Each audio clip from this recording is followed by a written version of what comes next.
Welcome to Life Planning 101, brought to you by Smart Money Group and Kennedy Financial Services in Eastland, Texas.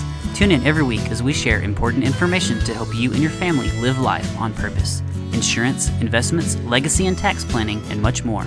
All covered now on Life Planning 101. Here we are with another episode of Black and White Market Minute on Life Planning 101. Matt Ervin and Aaron Kennedy with you today.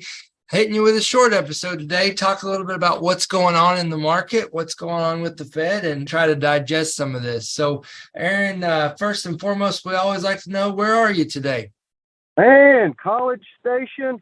My son made the 7-on-7 tournament, state tournament. So we're up here playing some pool games today, and the actual tournament starts tomorrow. Had a good start. We just won against Childress, and they were supposed to be extremely good. Took them into overtime, so hopefully got those boys' confidence up, and it should be a good day. Good. Well, we're glad to hear that. Of course, best of luck going into the games tomorrow, and well, you can get a good seat. So that's great. So on to the other stuff it's kind of bittersweet at this time. You know, Fed Powell came out and spoke a little bit, and there's been some reaction to that. Aaron, can you digest that for us a little bit? Yeah, Powell didn't change his tone. You know, the market has been going absolutely crazy because he had given some insight into pausing an interest rate hike this month, and market was expecting that pause to be permanent. But he came out and said, no, inflation is still a little bit higher than we want, and we're going to raise interest rates a couple more times by the end of the year. So the market really did not like that, and we finally got some down days. It's been pretty negative this week. Not bad at all, but we are seeing a little bit of red. And, you know, this is pretty normal. This has been the cycle where Powell speaks, the market reacts to the downside for a couple of days, then hopium jumps back in, and we're expecting the interest rates to start going back down tomorrow, and then the market starts going back up. So no real surprise of what's going on. We got a little bit of weakness this week, so we're going to see what happens. The Fed, if their job is to slow the economy down, they've done it. You know, they really have. Banks are tightening. Sure doesn't sound Say like that again. It doesn't sound like they're stopping. They were going to keep on, right? Right. They're going to keep on. They're going to keep on until something breaks. And I'm afraid that's what's going to have to happen. And unfortunately, we're already there. Yeah. You know, the Fed has already pumped more money into banks this year than they did in 2008. Think about that. We are giving more money out this year than we did during the great financial catastrophe. And, you know, it was a select small number of banks that have really been hurt so far. But if they keep on this path, you know, others are going to be right behind them. That's where we're going to start seeing it. And the banks are already, their balance sheets contracting, so they're not lending as much. There's not as much money in the economy. And that's what the slowing is doing. That's what interest rate increases are doing right now. Yeah, and it's really on that shorter term credit. You know, people compare a lot to like the housing market, but I think we talked last week, the 1/3 of the house purchases are done in cash right now. So, you know, it's really not heavily affecting it. And so many more people are building because the inventories are down, because people don't go refinance at 7, 8, 9, 10%. So, you know, I know a lot of people don't like to hear this, but the younger generation right now did something that almost all other generations did not do. And that is they slowed down the amount of time between getting married, getting their first home, having children, all of that. So the inventory's low. There hasn't been a big drive for a lot of these properties. Mm-hmm. So lower inventory, higher home prices, high interest rates, that's not a good combination for especially new, younger people trying to get into their first home. Well, and I heard something earlier, I think it was earlier this week, that the housing starts were up, you know, huge compared to just moderate gains. I think it was in the 20%.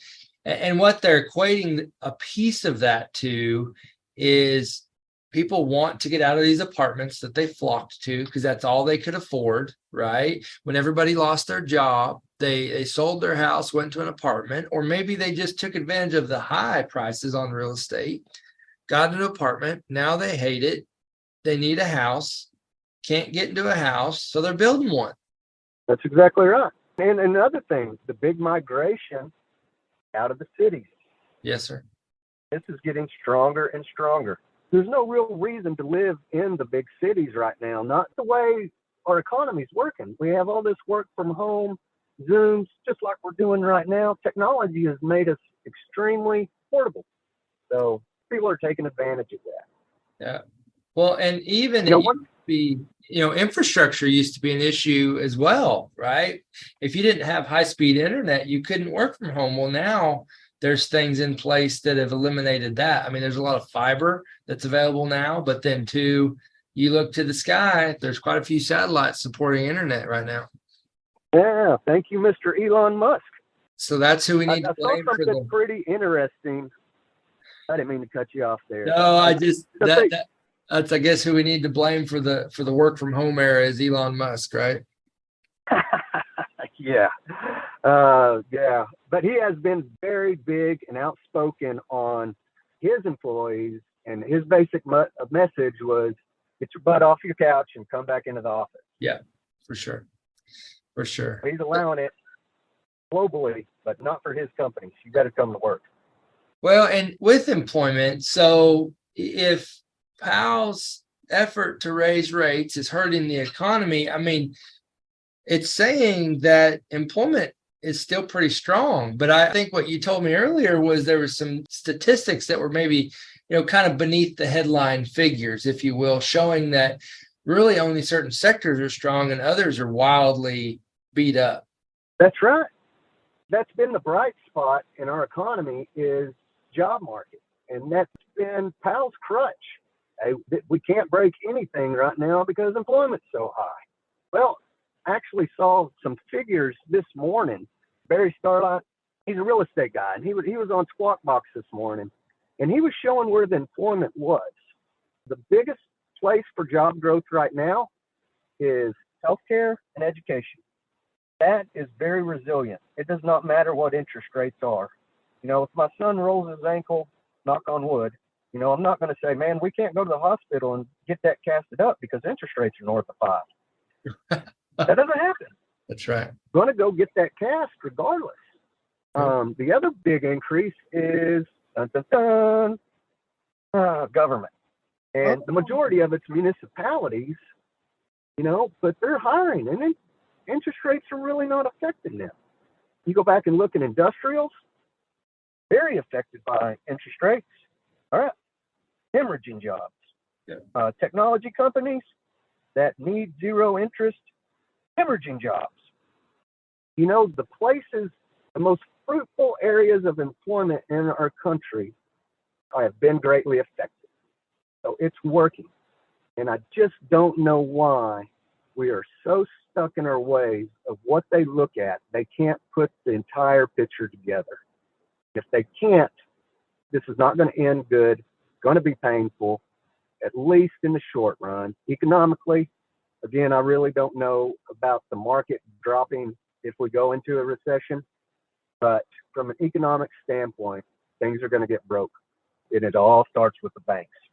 Yeah, it follows the theme that we've been talking about for so long now, that really just got to have cash, and we've got it. We've got it sitting on the sideline. And I think we've talked a lot this week about, well, really coming off of, was it last week that was so good, we're underperforming some. And it doesn't feel very comfortable doing that. But then on days and weeks like this week, although very short turnaround time, you feel a whole lot better about your decision. And you talk all the time about kind of pulling your hair out with your need to be patient right now. And I think it's just to remind folks that we're being patient because there's still so much out there that is going to have to break before this gets better. Yeah. And, we are under the market right now, and we haven't done this probably a decade or so where we've been this different than the market. But like you said, quality is not making money right now. Right. Dividend growth is not making money right now. Your name is not NVIDIA or Microsoft, you're probably down right now. It's such a small piece of the market that's really working. So, yeah, doesn't feel good, but hey, the things that we're buying right now are weak. We are picking up fantastic companies on the cheap right now, and that part feels good. Right. And then when the market turns and everybody says, man, it's time to go, and they start investing their money and those trillions of dollars start coming back in, everything will go up. The tide will push everything higher. So still a good time to be buying. Regardless of what the market says, there's still some fantastic opportunities out there. And that just a huge proponent to why to stay, it's almost like actively patient, right, Aaron? You're being active in the portfolios, but you're being extremely patient and not quick to pull triggers unnecessarily. So I think that's awesome, Aaron. We do got to get kind of wrapped up today. Is there any last minute words for the folks listening in? No, everybody hang in there. We are having a good year this year, and it feels so much better. We have come back so much since, basically the last 12 months. June of last year, there's been a nice little market turnaround. Things are looking a lot better when you get your statements. Just got to remember, we are being patient. We are trying to stay safe. And the companies that we're looking at, we want them to be there tomorrow, regardless of what the economy does. Well, so hang with us. We're going to get through this and got a fantastic future in front of us.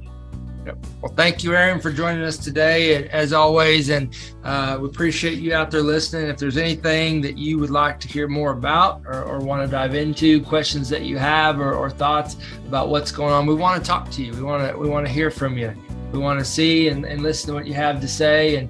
And so please reach out to us, and we'd sure appreciate the feedback and appreciate each and every one of you. But that wraps up today's episode of Black and White Market Minute on Life Planning 101.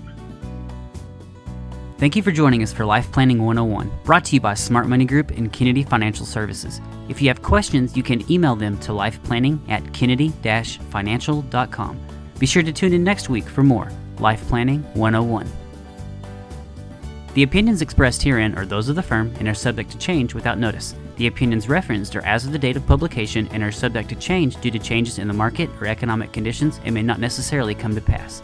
Any opinions, projections, or forward-looking statements expressed herein are solely those of the author, may differ from the views or opinions expressed by other areas of the firm, and are only for general informational purposes as of the date indicated. Securities offered through Calton & Associates Incorporated, a registered investment advisor, member FINRA SIPC. Investment advisory services offered through Smart Money Group LLC. Kennedy Financial Services and Smart Money Group LLC are separate entities and are not owned or controlled by Calton & Associates Incorporated.